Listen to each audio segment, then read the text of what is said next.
The head of our legal department just called me. Yung anak ng boss ko, naloko mo daw. He wants to sue you. Is this true?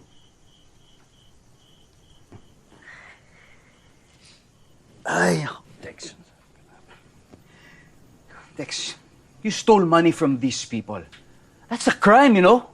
At sa lahat ng taong lulukuhin mo, yung anak pa ng boss ko. Kuya, hindi ako nagnakaw. Naloko rin lang ako. Eh, ba't ka nagtatago? Eh, siyempre, hinahanap nila ako eh. Malamang, what do you expect? Eh, ba't ako sinisigi nila? Kuya, promoter lang ako, hindi ako yung producer. And hindi mo ba inalam kung legit man lang yung leching event na yan? Hindi ko naman alam na isasabit nila yung event eh. Well, your ignorance doesn't make you a victim. It just makes you stupid Okay. Sige, tanga ako. and irresponsible. Dahil magbula noon, ganyan ka na talaga. Irresponsable. Eto na naman po kami. Huwag ka mag-alala, Kuya Bray. Babayaran ko yung utang ko sa'yo. Hindi ko makakalimutan yun Oy, eh. Parang accountant, bilang ka ng bilang eh. hindi ito tungkol doon sa perang yan. Eh ano? Tungkol sa pagiging irresponsable mo. Dahil, ang dami mo sinayang, di ba? Ano yung thesis mo, sinayang mo? E di sana nakagraduate ka. E di sana nakapaghanap ka ng magandang trabaho. Pero anong ginawa mo? Sino pinili mo? Ano? Babae? Hindi lang siya babae. Pamilya ko siya. Ang tawag mo sa amin? Hindi ba kami pamilya? Ano sinasabi mong pamilya? Eh, iniwan niyo ako eh. Mula na mamatay ang nanay, parang namatay na rin kayo lahat eh. Dex! Si tatay, ay barangay. Si kuya, titsa, nagkasawa. Ikaw, alipin ng trabaho. Eh ako, kuya, bata pa ako doon. Kinalimutan niyo. Kaya si Ira, siya lang ang naging pamilya ko.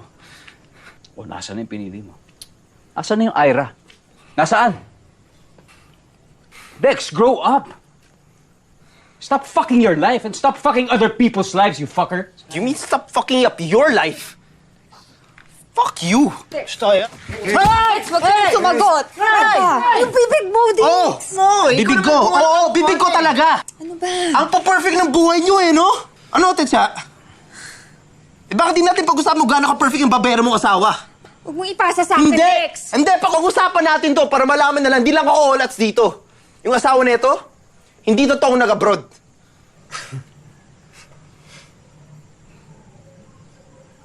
Andito siya sa Pinas? Oo. Nahuli ko pa mismo yung asawa niya may kasamang babae. Andito asawa mo? Ha? Kuya! Kuya, wag na! Hindi niya pwede gawin sa'yo yun! Pwede. Eh, hinayaan siya ni ate. Oh, Tsaka ano ba? Noon pa namin sinasabi sa'yo, gago yung lalaking yan. Ang tigas kasi ng ulo mo! Oo na. Kaya ayoko magsabi sa inyo, kuya. Kasi kasalanan ko. Ako gumawa ng problema. Itiisin ko. Kahit ginagago ka nila pa ulit-ulit, anong logic doon? Ba't hinahayaan mo? Para sa mga anak ko. Dahil ayoko sila mawala ng ama. Tsaka ayoko na magsabi kay tatay kasi ayoko problema siya eh. Kasi may sakit siya, baka lumala. wala namang sakit si tatay. Shut up, Dex. Wala siyang sakit. Shut up! Narinig ko nag-uusap sila ni Kuya Jun kanina. Di ba, tay? Ha? Ano? Jug?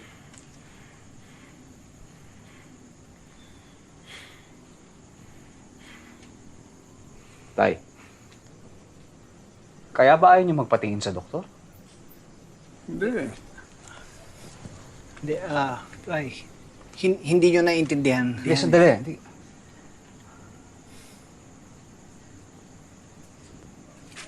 Alam mo to, kuya?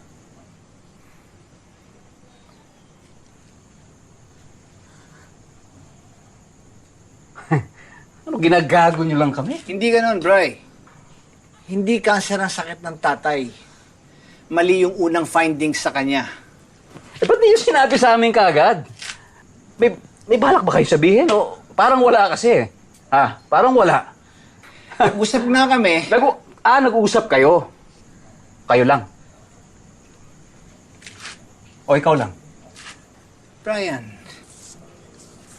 Tayo nung tumawag kayo sa akin para humingi ng tulong sa tindahan. Alam niyo na ba na wala kayong sakit noon?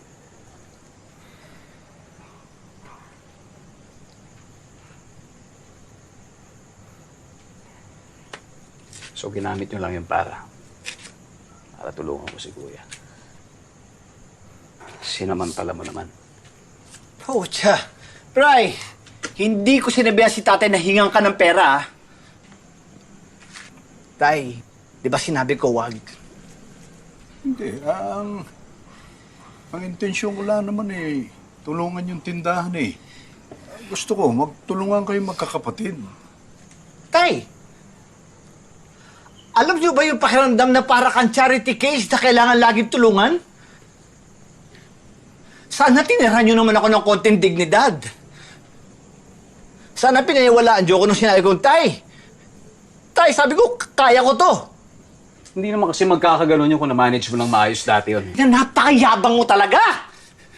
Napakayabang nito. Ako naman at tanga ko naman dahil pinaliwala ako na totoo at bukas sa loob mo yung pagtulong mo. Ako na nga tumulong ako pa mayabang. Wow! Kahit kailan kasi tingin mo sa tao, puro pera lang ang habol sa'yo. Eh, tumutulong ka lang naman para ipamukha sa amin na wala kami narating sa buhay. Ikaw meron. Magaling ka, di ba? Why are you taking it against me na may narating ako sa buhay? Why? Is it my fault? Na unlike you and Kuya, I chose to stay and study? Is it my fault that I worked hard para sa kung anong meron ako? Is it my fault that I have the means to help you? Huh? Do you even know what I went through? What I had to give up just to help you? Hindi. Hindi, di ba? Dahil wala naman ni isa sa inyo na nagtanong sa akin kung okay ako. Ikaw, Kuya, nung nagtrabaho ka abroad para makamit yung pangarap mo sa pagsasayaw, wala ka namang narinig sa akin na kahit anong reklamo nung kinuha ko yung responsibilidad mo sa tindahan. Yung mga pangarap, sige, sinangtabi ko na muna, walang problema. Bakit? Kasi walang maiiwan dito sa tindahan eh. Pareho wala kayo ni tatay eh. I just wanted to be a good son. I just wanted to be a good brother. To the point that I couldn't even be a father to my own son.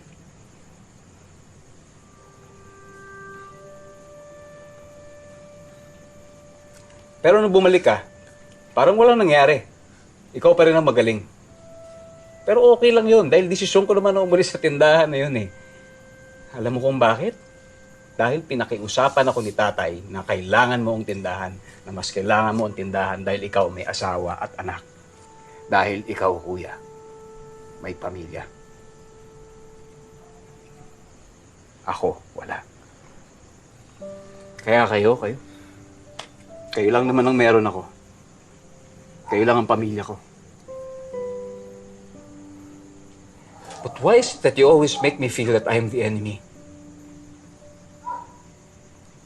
Not a brother. Not family.